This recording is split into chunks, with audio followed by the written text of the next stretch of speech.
Up, we all stayed with my mom, and I always wanted to. My brother was a schoolyard legend. Okay. Heard all the stories, so I used to just hang up under him as much as I can. So Okay. when he left his room, I was always in his room. Okay. So when he came home, I'm in his room, I'm watching TV, and I was always watching wrestling. Right. Yeah. Like, that's what we did coming up. Okay. Like my friend, my best friend, like my cousin Bobby, Raheem Moose. We all used to. I used to go around their house because they lived right around the corner from me. Okay. They used to have crates of wrestling books. Okay. Bob Backlund, Andre the Giant. Okay.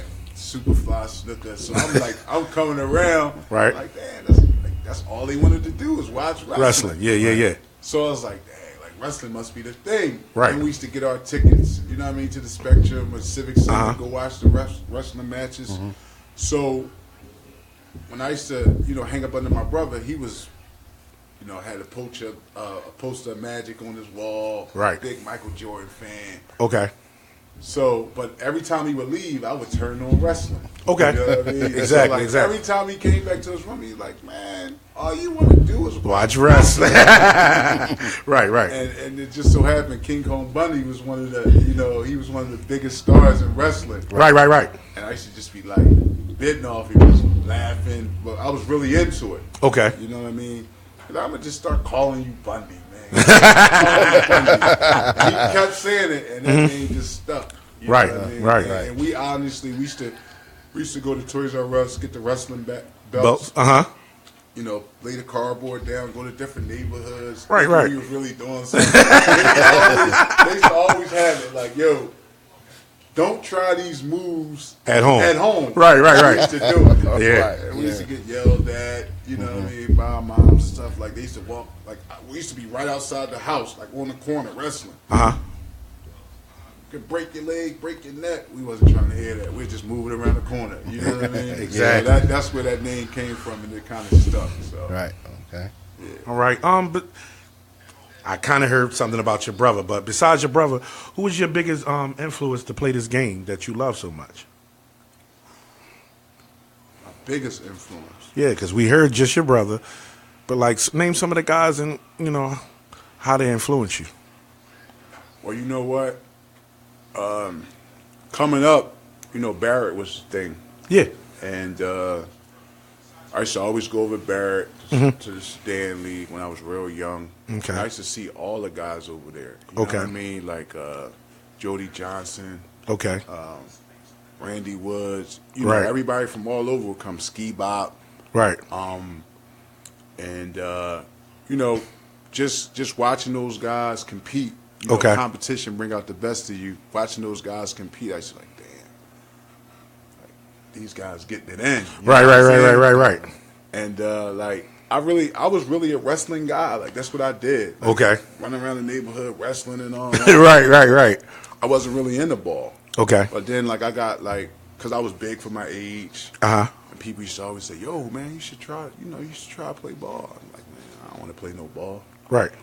But like I said, the neighborhood league was the Richard Sedan League when I was really young, and I used to see so many really good guys over there. And that's when I probably first saw rap. You know what I mean? Wow. And, I saw rap, and it was this big hype about Kareem, like Rap Towns. I'm like, who Rap Towns? You know what I mean? And T-Mott. Welcome, Turk. I was like, how's who everything? Rap Towns? So I saw rap. I was just hearing about it when I was over the schoolyard. Okay. Like, rap this, rap that. Okay. And as a matter of fact, the first time I saw Rap play, it was at the Crisis and Adventure League. Okay. 19th and Washington. Yeah. And he was actually playing up. Right. With like older guys. Okay. And like everybody was like, yo, you got to see this kid play, Kareem Towns. Okay. Now, mind you, my aunt and his mom was best of friends. Okay. So like they used to work at Smith School together. You know what I mean? So I knew Rap.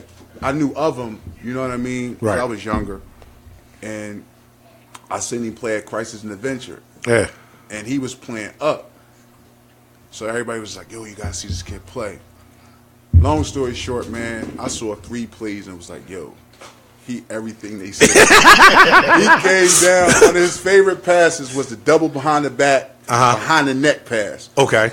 So, like, the game had just started. They playing, and somebody shot the ball. Somebody got a rebound, kicked it out the rab. And he pushing it. Guys tried to trap him. He went between his legs, behind his back. Right. Then went behind his back twice and dropped it off to somebody. Crowd going crazy. I'm like, damn. And then he came down, did some other stuff. Then he hit a jumpy from like damn near half court. Wow. I looked at Sue. I'm like, yo, man. I want my game to be like when that. When you say Sue, are we talking Rasul Butler? Sue Butler, yeah. Yeah. Me and Sue grew up half a block away from each other. Okay. Yeah, so. Okay. Yeah. Yeah. Right there on Point Breeze. I grew up Point Breeze, Latona. She grew up on Point Breeze and Maine. Right. So that's not even a full block. It's a half a block. Yeah. You know what I mean? And I never forget when me and Sue like first started hanging out, because his grandpa, God rest his soul, Mr. Bob. Mr. Bob. Yeah.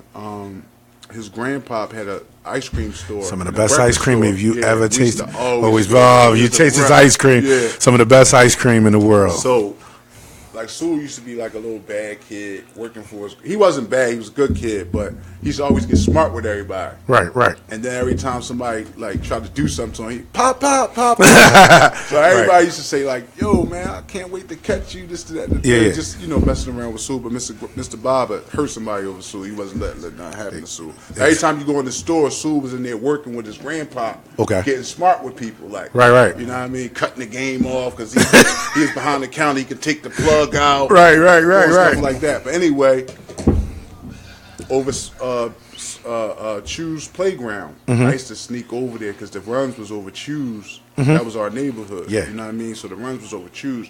So I used to sneak over there early in the morning. And everybody used to play at afternoon. Okay. You know what I mean? Let's take it back a little bit because we got off track. So anyway, seeing Rab and hearing about my brother, that was kind of like my motivation and inspiration to start playing basketball and taking it serious. Okay. You know what I mean? And all I used to hear when I first started playing was like, yo, you ain't never going to be better than your brother. Like, your brother was this, your brother was that. And I'm like, what? Like, you ain't going to be better than your brother. So everybody used to see me in Smith. You know, Smith didn't have a full court. It had the back court, and it had a court in the front. Okay. So I used to be over there dribbling around the corner because I live right around the corner on Point Breeze and Latona. I used to dribble over there, be over there shooting in the dark, working on my left hand, working on my finishes and all that. Everybody used to tell me I wasn't going to be better than my brother. But I started playing, got a little taste of it. And, you know, I got out there with the older guys, Sinclair, all the guys that used to be over at Chew's in the afternoon. And, you know, I got a little taste. You know, back then, you know, they ain't really let young guys play, but they used to let me play. And that's how you learn roles. Like, look, young boy, you should be happy to be out here. Yeah. You know what I'm saying? Like, when I finally got a chance to get on the court with these guys, like, yo, young boy, you should be happy to be out here. Don't be thinking you're going to shoot. Play defense. Right. Stand in the corner. If you open, shoot. Right. You know what I mean? Play your role. Exactly. Anyway, so I was like, all right, damn, I got to get better. I got to get my skills better. So I used to sneak over there in the morning time. Every morning, just work on my game for hours. One day I saw Sue over there, and this was like my first time seeing Sue outside of his grandpa's store. He was over there shooting. And he was like, yo, play me one-on-one. I'm like, come on, young boy, you can't. Like, you don't want to play me. Yes, I do. Play me one-on-one. Right. I beat him, long story short. He threw the ball at me. Mad. Play me again. I beat him again. Right. Threw the ball at me again. Like, come on, play me again. Right. Long story short, we played 3-4 games. I kept beating him. But after that, I was like, yo, we gonna just start working on our games every day together. Okay. You know what I'm saying? Like, every day we lived. So if I didn't go get Sue will knock on my door, come get me. Right. And we should just go play one-on-one full court, one-on-one half court. Right. Working on our games. And so, like, the first time I saw Rad play, me and Sue was together. And that was the conversation. I'm like, yo, I saw 2-3 plays. I'm like, yo, that's how we going to argue. He out there with the old heads, like, doing tricks. Like, Rad probably finished with, like, 14, 15 points, like, 14, 15 assists. Wow. But he was just comfortable out there playing with older guys. So that was like experiences like that. You know what I mean? Like really, this is something I want to do. You know what I mean? Hello, Turquin. How you feel today, sir? Good, gentlemen. How you guys? We're great. Everything good. Do you have any questions you want to ask Donnie today? I'm pretty much walking in late. We don't matter. Your presence here. I mean, I would like Donnie to just talk to the young guys. Okay. About making that transition from being in the inner city, having to go play for a coach, and being able to have a certain type of respect for these coaches that's going to be yelling at them, and they just come from a different background than we do. And a lot of the inner city guys have a hard time relating to the coaching style, so they end up transferring. You know what I mean? So Right. I would like to know what was one of the things that, because you from where we're from, you from the inner city. What can you give the kids about that transfer from being an inner city kid to now having to take orders from someone that's not from your background, that's yelling at you, that's calling you names, and they want you to do things that maybe you think you can't do or you want to do something else? How should they handle that type of stress? Well, you know what?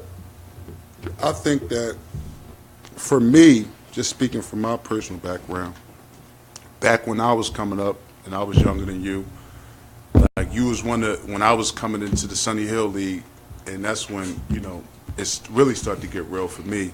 Right. 6th, 7th grade, going down there with Claude, T, Peanut, and those guys. That brand of coaching was like what you got introduced from walking right into structured basketball. So like the yelling and screaming and hard coaching and pushing you, like that was just, it was a norm back then. Okay. Like now it's a different generation, and I feel like kids, they look for, you know, any way out, like excuses. You know what I mean? They don't want to be challenged. They don't want to be coached. Right. And if it gets hard, like back then it was tradition for us to just come, you know, jog around the gym. Right. You know what I mean? You know, with Turk and Rab and the older guys in there, we jogging around the gym with them. Yeah. You know, we running layups with them. But then when practice start, we might be just standing on the sideline watching. Right. You know what I mean? Watching those guys compete and get, you know, taught how to make a layup, taught how to make a proper pass, how to block out, how to rebound, how to make foul shots. You know what I mean? And if those guys weren't giving it their all, then Claude and T was going to step in and say, you know what, y'all not giving us what we like. We not here for that. You know what I mean? We here to get better. We here to push you. Right. And kids nowadays, they don't accept the challenge. Sometimes you gotta look at, you know, the message behind the yelling and screaming. Right. You know what I mean? And sometimes kids don't understand that all they're trying to do is push you. Right. They're trying to get you better. They're trying to make you reach deep down and get all the talent that you got inside of you out of you. Exactly. And you know, they're not going to let you settle. Right. You know what I mean? Right. So like kids nowadays, if you challenge them, if you jump, you know, if you really get into them, they just, you know, they don't respond well to it. Now, everything is always evolving. You know what I mean? So, like, and we have these discussions all the time at coaches' meetings, and you know, like just all the way up the ladder from, you know, different places I've worked. It's old school versus new school, but you just try to be somewhere in the middle. You know what I mean? Because that way of coaching kids in this generation, they just don't respond to it. You know what I mean? They don't respond to it. That's not something that they're accustomed. Where when me and Turk came up, and Turk was older than me, and then the guys before us, that was just the norm. So like, you know, you had no choice but just to roll with it. You know what I mean? So now it's about, you know, like in this generation, they just not used to it. So like, it's like, how do you reach them?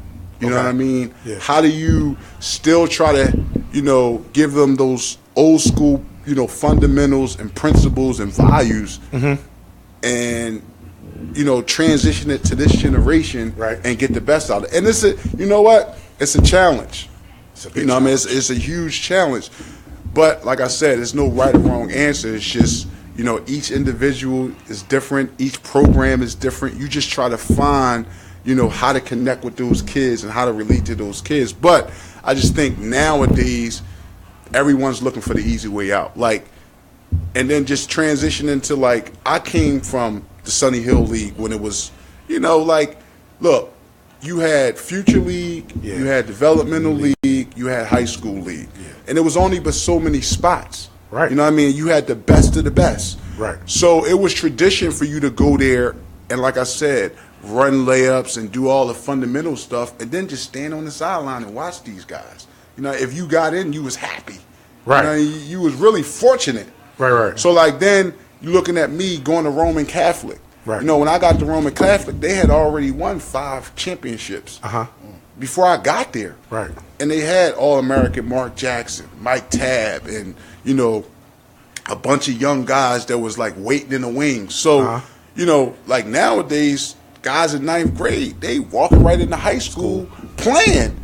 Yeah. And if they don't play, it's like, yo, why is my kid not playing? And, if he's not playing, well, he'll go here. Instead of saying, you know what, it's tradition. You got to learn how to be a good JV player. Right. I'm talking Rasul Butler's my best friend, my brother, he played 2 years of JV. Right. 2 years of JV. But that's how much talent was at Roman, and that was the tradition because no freshman played. Right. So now it's just a different generation. It's just a different approach, and that tradition, a Saan and Gratz. You know what I mean? Guys winning national champions, having a national program. You didn't play there as a freshman. Right. And if you did, you were special. Sean Red Smith, Terrell Stokes. Yeah. You know what I mean? Those guys. So nowadays, instead of learning and sticking it out, Right. you know what I mean? Because you know what? The grass is not always green on the other side. You can go to a school that don't have tradition, that don't have good coaching, and basically, yeah, you playing, but you're not really learning nothing. You're not really being coached. You know what I mean? So it's just like I said, every situation is different, but I think kids and the people around the kids that's really, mentoring these kids, they got to be in it for the right reasons. You know what I mean? And stop trying to, because they're really poisoning the kids, by teaching them the wrong things, the wrong values. They in it for what pair of sneakers can you get, or what tournament can you go to? Not, you know what? I want this guy to help, my son or the kid that I'm mentoring and prepare them for the next 4 years of their life, to the point Coach Turk is making. When he gets around guys that are going to push him, guys that have structure. Listen, this is your expectation. This is what we need you to do. This is what we expect you to do. Right. And they're not used to that structure because, look, if he set the bench for 5 minutes too long, now he's on another AAU team or he's on another high school team. Mm-hmm. So he's not really learning, the core values and the right approach to be able to really transition to, a school or a coach that has tradition, Right. that has structure, that won championships. So Right. it's a tough situation, Okay. Another question. I really like getting back to the kids as much as we can and speaking to them, giving them our perception. From a college standpoint, yeah. there are about 347, 350, give or take, Division I colleges. 351. 351. And we got 13 scholarships on each team, which means there's about 4,500 Division I players. They all think they're going to be professional. What can you give those guys about thinking they're going to make it when there's so few spots to make it professional? Even if we incorporate overseas into it, there's so many spots for overseas in the NBA, but they all think they're going to make it. What kind of suggestions or what kind of information you can give those guys? Because I know about 100 years ago when I was in college, I thought I was going to make it. I wasn't half as good as you. And I know you thought you were going to make it. Yeah, right. No, seriously. We're sitting, we both two guys that you couldn't tell us we weren't going to the NBA. And it didn't work out for us. In those first few years when it didn't work out, we had rough starts. So what can we give these guys so they're not hit with a reality check coming out of school and they're not depressed and they don't have a rough start? You know, for these 4,500 guys that think they're going to the NBA, they're going to overseas. Well, the first thing they have to do is do their research, you know, and for real, Google was the best thing that was ever invented for these kids, because anything that you want to know, you can just Google. Right. But in the same token, what I would do is, if, you know, I would tell them to chase their dream. You know what I mean? Because you know as well as I know, the only way that you become a professional at any level is if you have the ultimate belief in yourself. Right. So, like, you don't know if you're going to be part of that less than 1% that do make it. Right. You know what I mean? Because there's millions of basketball players. It's beyond just Division I, because, you know, Division II players make it. Flip Murray. Right. You know, Division III players make it. Devin George. So it's not just Division I. If you're good enough, they'll find you. Right. You know, and then you have guys that are late bloomers. You know what I mean? That get, you know, a guy might grow 4 or 5 inches after high school or once he get to college. You know what I mean? So you never know if you're that diamond in the rough. So, like, that's all we do coming from the inner city is we chase our dreams. You know what I mean? But it's like, what are you willing to do to obtain that dream? You know what I mean? You can't say, I want to be a professional basketball player if you're not preparing yourself to be a professional. You know, making great use of your time. You know, working out twice a day. Right. You know, working on your skill set. Basically trying to master your craft. Yeah. You know, that's where it all starts. But what Turk is saying is you can do all that and you still need breaks. You know what I mean? You still need breaks. I never forget, and he probably don't remember this. After my freshman year, we were sitting in hot ass McGonigal Hall, and I was sitting next to Turk, and he walked up to me. I never forget this. He said, Donnie, you should enter the draft. Wow. Hold that thought. I said, what? Because that was one of the questions we wanted to ask. I said, what? Yeah, about crazy. your first... I'm scared to death. I know nothing. Now, you know the NCAA is all... And I'll never forget, I came home, and after that conversation, I had a conversation with my brother. Okay. He walked up to me and said, you should enter the draft. Right. And that was the first year that you can hire... You can enter the draft without hiring an agent, and if you didn't hire an agent, you had a certain amount of time to go back. After my freshman year, it was the first year. So Turk was a little older than me, and he said that. And little did I know that was really my best chance to make it. Like, a lot of people talk about me getting sick. Yeah. Because what I didn't know, I didn't have Joe Bryant, you know, Kobe's dad. Right. You know what I mean? Not to say, listen, Kobe was something else. Okay. You know what I mean? And it took me years to understand that. Okay. But at the time, you got to know the business of basketball. Okay. So basketball is like a penny stock. Your stock, like you, the individual, you're like a penny stock. Once you get to a certain point, you can only go down. Okay. And that's what I didn't know. So, like, guys always say now, oh, they drafting this guy, he was a bust. But what about LeBron James? He wasn't a bust. Right. What about Tracy McGrady? He wasn't a bust. Right. You know, look, what about these guys that really lived up to the hype? Right. So, like, they draft off of potential. Right. I didn't know that. You know what I mean? So the more they see you, Right. the less questions they have. So if they see you when you hot, that's all you give them. That's what I didn't know. So them 30 games of my freshman year, had I not played again and just sat out and did some workouts, you never know what Donnie Carr could have been, because it's potential. Okay. So you'll never know what. Now, if you give them 100 games, you're a finished product. Gotcha. And a lot go into that, winning and your teammates and, you know, all that stuff. But, like, no, back to what Turk was saying, because we can get into that, but back to what Turk was saying, I would tell those kids to chase your dreams. Gotcha. You know what I mean? Because you never know if you're going to be that diamond in the rough. There's so many guys. Like, nobody knew Steph Curry was going to be as good as Steph Curry, else he wouldn't have been at Davidson. Right. Nobody knew that Damian Lillard was going to be Damian Lillard, else he wouldn't have been at Weber State. Right. You know what I'm saying? So it's examples out there, but it's about how are you willing to put the work in? And it's not about talking, it's about doing. Right. And it's a lot, like, kids turn on the TV and they see Steph Curry shooting from half court, but they don't see all the behind-the-scenes work he's doing, mastering his craft. Right. Or they might see, Ricky Rubio making the ball talk and doing it. Like, those guys are masters at their craft. Right. But on the flip side, chase your dream, but understand that you have to take a full advantage of your education.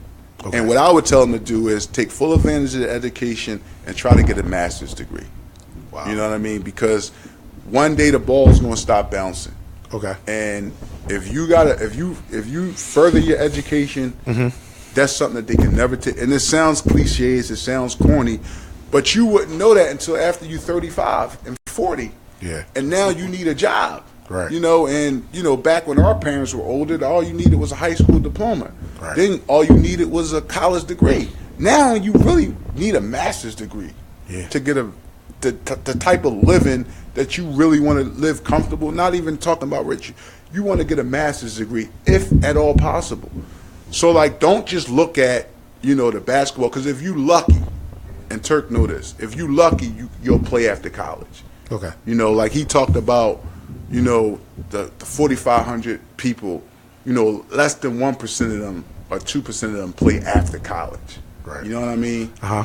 And that's overseas in NBA. Right. All right. And then the average career span is probably 5 years or less. Wow. All right. So if you're 22 and you graduate college, you're going to have to find something to do when you're 27. That's what that's saying. Now, it's people that defy the odds that can play 10, 15 years.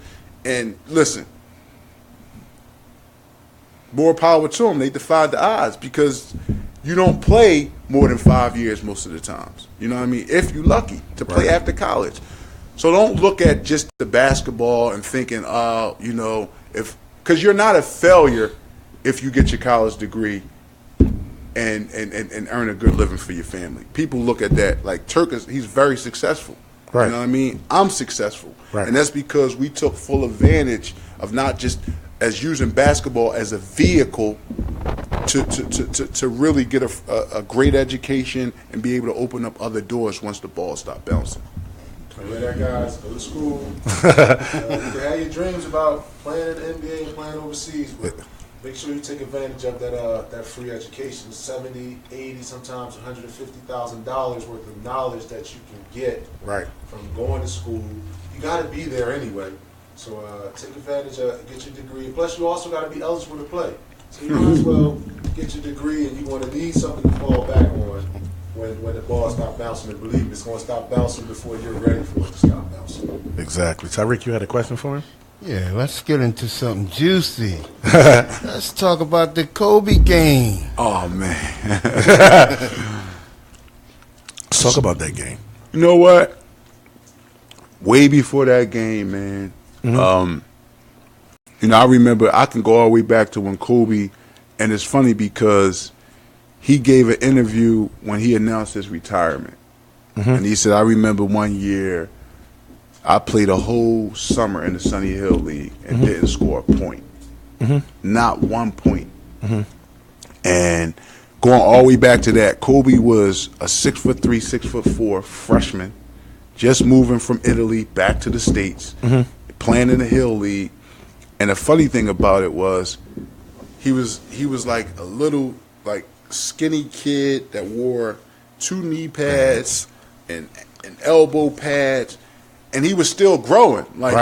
So his knees was always hurting. He couldn't bend down. So like everybody knows in basketball, the low man wins. Like, so if you're a perimeter player and you're able to, especially back then because hand checking was, it was different rules. If you're able to get up under a guy, you can really dictate his movements. Okay. You know what I mean? Right. And Kobe was always upright, especially when he was younger. Right. Because he was still growing. Okay.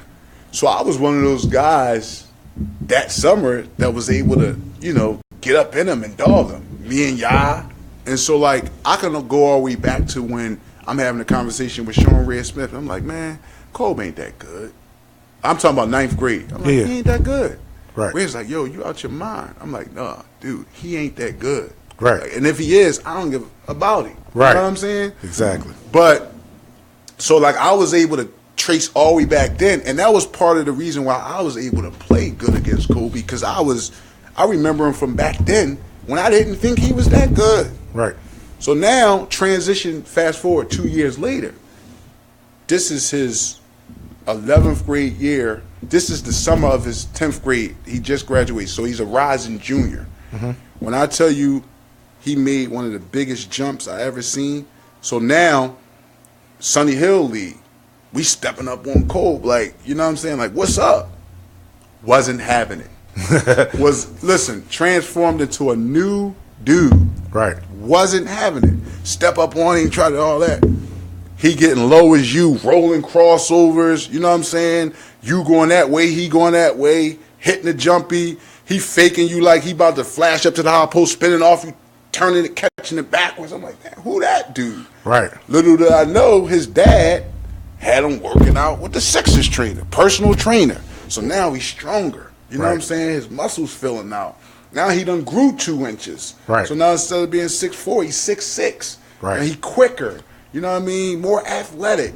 So, like, his game just went to a whole nother place. Right. And he was that good. Okay. So, now that was his 10th grade year. That was his 10th grade summer. After his 10th grade year, he had made a huge jump. You know what I mean? Now he nationally ranked. But, like, the competitor in me is like, all right, I gotta go work on my shit.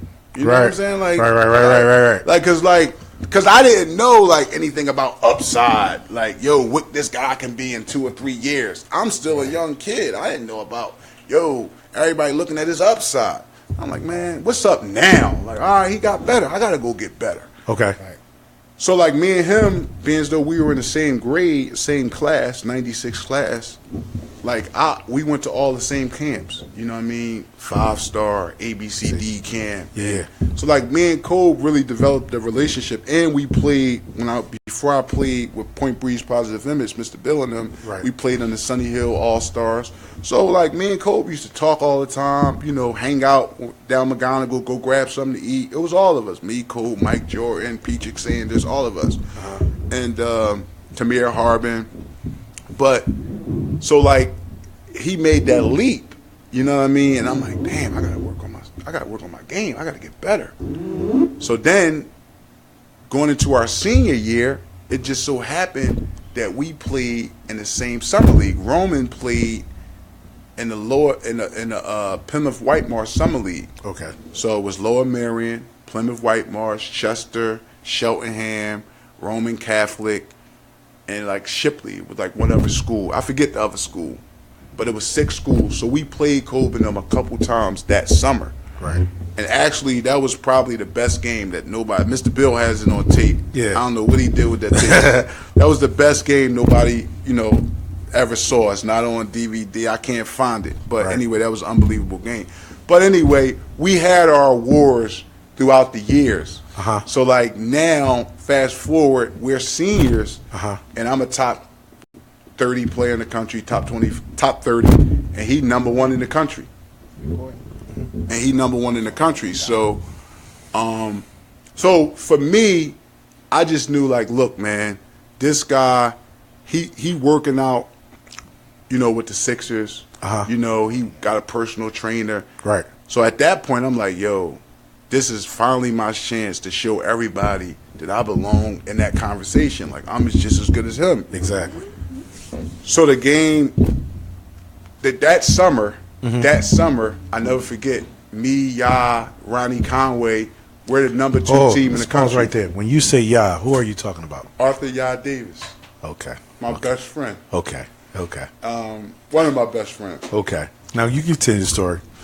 So we're all on the same team our junior year. Okay. And that was the year before we played in the that Plymouth Whitemarsh Summer League. But Ya and Ronnie transferred to Frankfurt. Right. So Kobe called me in the summertime before we played him in the summertime. And he calls my phone, and he's like, yo, Don, what's up? And I'm on the other line with my girl. It's a true story. I click on, I'm like, yo, what's up? Who this? Like, it's Kobe. I'm like, oh, what's up, Kobe? Chilling, man, chilling. Just trying to figure out, is y'all coming to the game tomorrow? That's what he say to me. Now, mind you, I'll tell you the story. 9th grade, me and y'all taking turns. Like, y'all, like, I got him. No, I got him. You know, we sweat them. He trying to guard us. We, doing our thing to him. That's 9th grade. So now this is the summer after our 11th grade. We rising seniors. He's calling my phone like, yo, I'm just trying to figure out, is y'all coming to the game tomorrow? I was like, I don't know. Why? He like, yeah, because if y'all come to the game, you know what I'm saying, and it's you and y'all, we can probably get it on. But if it's just you, I don't even know if it's worth me coming. Wow. Wow. Wow. What? Wow. And I listen, this is like, I got my girl on the 3-way at the time. I just hung up the phone, salty. Right. Like, boom. Like, I looked at the phone like, how? I bung on him. Boom. Right. And so my brother in the other room, he come in the room like, yo, what's up? Like, I'm like, man, this motherfucker just called me talking about if y'all don't come to the game, it ain't worth him coming. Right. But if it's me and y'all, then we can get it on. Like, basically, it'd take 2 of us just to match one of him. Right. Like, that's where he at with it. Right. Yo! Right. So anyway, long story short, they beat us by 1 that game. But that was the better game because, honestly, a lot of people talk about my game against Kobe, and I'm just telling you how special he was. That game, actually, me and Kobe guarded each other the whole game because it was a summer league game. Now, you know, and this back to what Turk is saying about coaching. Our coach, when we played him in December, the game that everybody's on YouTube that everybody saw, yeah. My coach didn't want me to guard Kobe because he was like, there's a chance you're going to get in foul trouble. We got to win the game. It's just not about Donnie versus Kobe. This is Roman versus Lower Marion. We want to win. Like, we win championships here. We just not here, just to be playing in the game and see a show. We trying to win. So he's like, I don't want you guarding him. But Kobe guarded me that game in the first half. Okay. So I wound up having 20 at the half, and they wound up taking Kobe off of me, and then he was a help defender. More so what I did the whole game.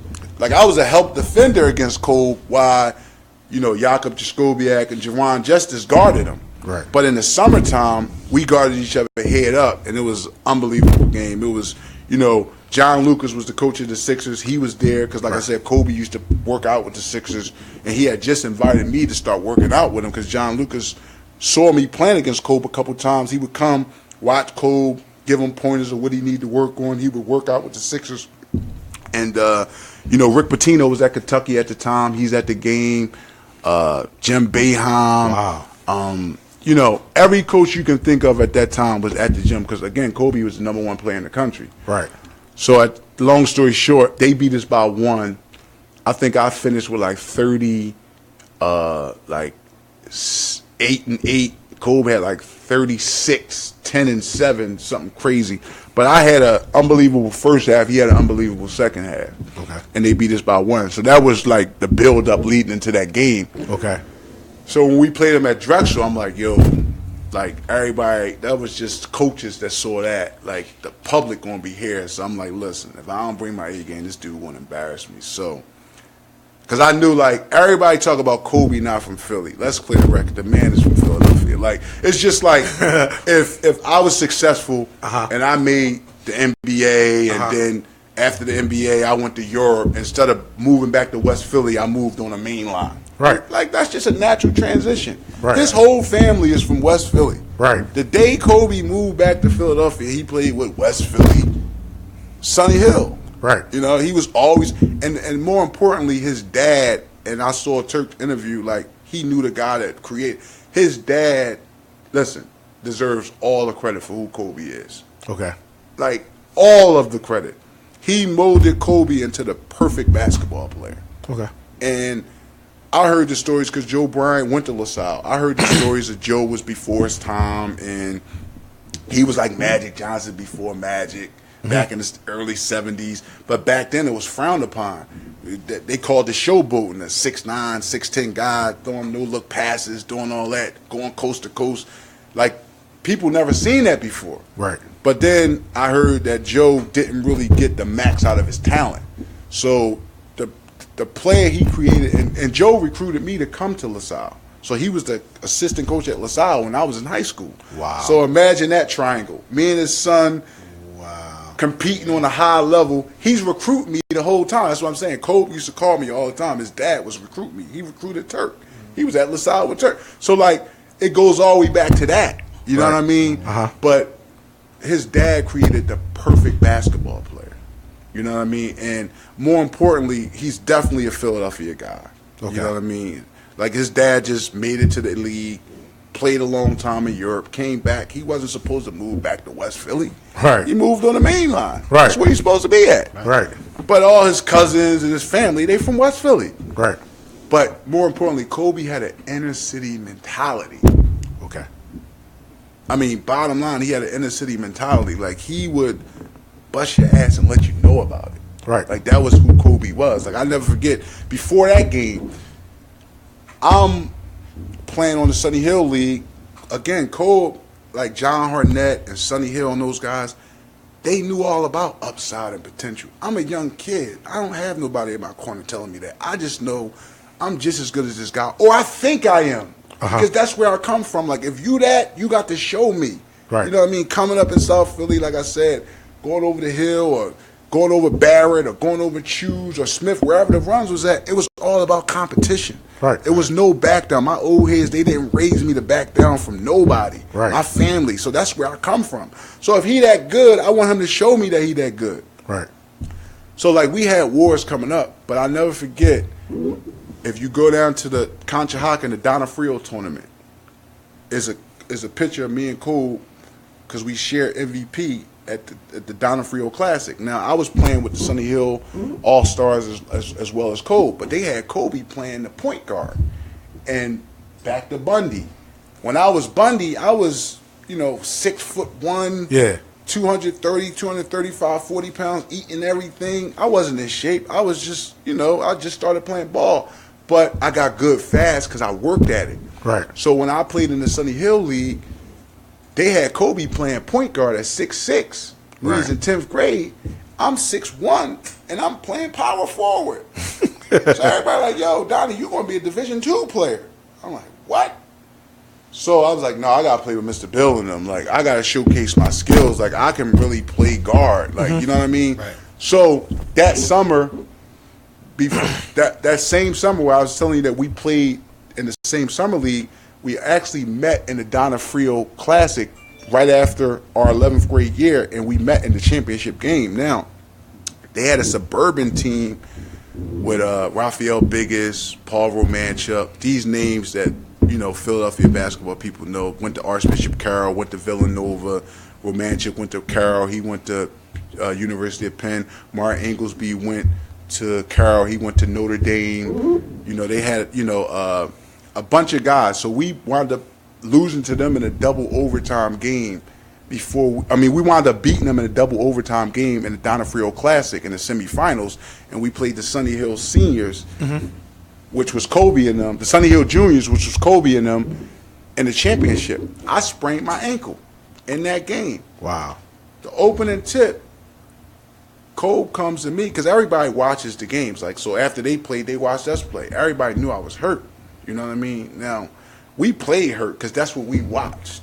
You know what I'm saying? Like, we watched guys like Michael Jordan getting slammed but playing, or whoever. We watched guys play hurt. So I was like, man, there's no doubt I'm playing. Right. The opening tip, before the ball even got tipped, Cole walks over to me in that game, championship game. Now, I had played great the first 4 games, and that's why I wound up splitting co-MVP with him, even though we lost. But I had kind of worked my way to 20, 21 points, 22 points, and we lost to Kobe and them in the finals. Long story short, in that game, he walks over to me, and before the ball was tipped, they was ready to throw the ball up. He walks up, I got him. You know what I'm saying? Stand like this next to me, like, I got him. You know what I'm saying? Whisper to me, like, I know you hurt, but I don't give a fuck. You shouldn't be out here. I'm about to bust your ass. That's what he said to me. I'm out there trying to play through my pain. He's sweating me, stripping me, plucking me, blocking me. Give me that shit. Like competing. Like, you are wounded. Like, it's blood in the water, and I see it, and I'm going to take full advantage of it. He whistling, I'm going to bust your ass. Right. But that was Kobe. He was never a suburban guy. Like, he had an inner city mentality. Yeah. You know what I'm saying? So back to that game when we were about to play, I'm like, yo, all my friends coming. People from the neighborhood, some people telling me like, yo, I'm coming to see Cole bust your ass. So I'm like, yo, I got to bring it, man. You know what I mean? So at the end of the day, it was all for me. It was like, this is my chance to show everybody that, because I believed that I was on that level. And that was it. That was the game. We got 10 minutes left. All right. We got to get a part 2. We definitely we got more stuff. I know Turk gonna come back with more questions. Correct. You already know. I mean, what next? When you get a guy like this in the studio, and you get him on the air, you know, it's so much that he got to give to men, to the kids, to the city, to just, I mean, aside from basketball, you know what I mean? So we definitely got to get the part 2. Now listen, I got about 8 minutes left. Mm-hmm. I'll give you some short answers. Why? No, because we getting part 2 out of you. Okay. Not this Thursday, but the following Thursday. I'll put that on air. Not what's that, the 18th? But the 25th. Let's make that happen. Turk will be here. A friend of mine called me earlier. Okay. It's a thing going on Facebook. A comparison. Okay. It's a comparison. Sad Eye versus Rad. I put that up 2 years ago on Facebook. Yep. He called me and told me to take it down. He said because it's getting disrespectful. Who said that? Kareem Rab Towns. Okay. He said for both parties. Yep. 2 years later, somebody put up the same comparison. He said it's getting disrespectful for both parties. How do you feel about that comparison? You know what? I think it's unfair. Because I got you and Turk here. I think it's unfair. But, like, for me to give an honest answer, I can't go back to Sad in high school. Like, I can't. Okay. I don't remember Sad Eye, the high school player, Sad Eye, the junior college player, and wherever he played college at. I can't go back that far. Okay. You know what I mean? So, like, you know, it's people that watch Sad come up. And look, that's nothing, like, back to what we were saying earlier. Guys get better. It's late. You know what I mean? So, like, and I respect that. It's not like just because he got better later, he's not good enough. Yeah. But, like, I just think it's unfair because you're comparing apples and oranges. You know what I mean? Like, you can't compare what Sad did because everybody know. Not just that, everybody know like it's two different spectrums. Yeah.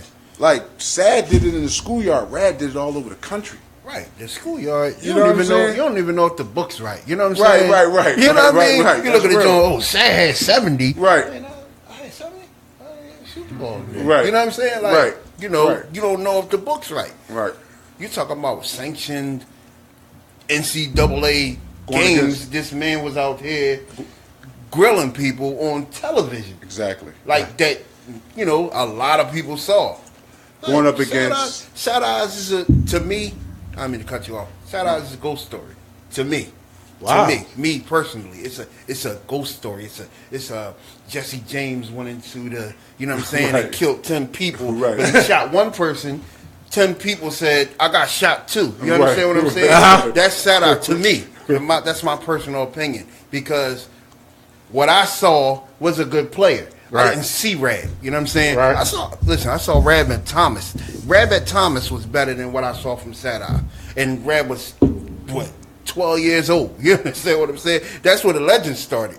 Kareem Towns, dude was 12 when I heard his name. Right. You understand what I'm saying? That's real. Like, that's real rap. In South Philly, Kareem Towns. What high school he go to? Well, he had Thomas. What? He had Thomas. Okay. That's real. You know? That's real. And that, listen, the people in North Philly may not agree. And they won't. They won't never. They won't. You know what I'm saying? And you know what? But they can trace back to Sad. And listen, Sad was a bad dude. But I'm just saying, it's just two different spectrums. You got schoolyard legends. Exactly. You got high school and college legends, and you got professionals. Uh-huh. Like Rab, he went up against scouting reports, the best basketball coaching minds, and so forth and so forth. So I just think it's unfair comparison. How do you feel about it, Terry? Because this is my last 2 minutes. I got three. The same thing I said before. Rab is incredible. Sad Eye was incredible. Uh-huh. I mean, I played with him as a professional. I played with Sad Eye. And you're talking about two different players.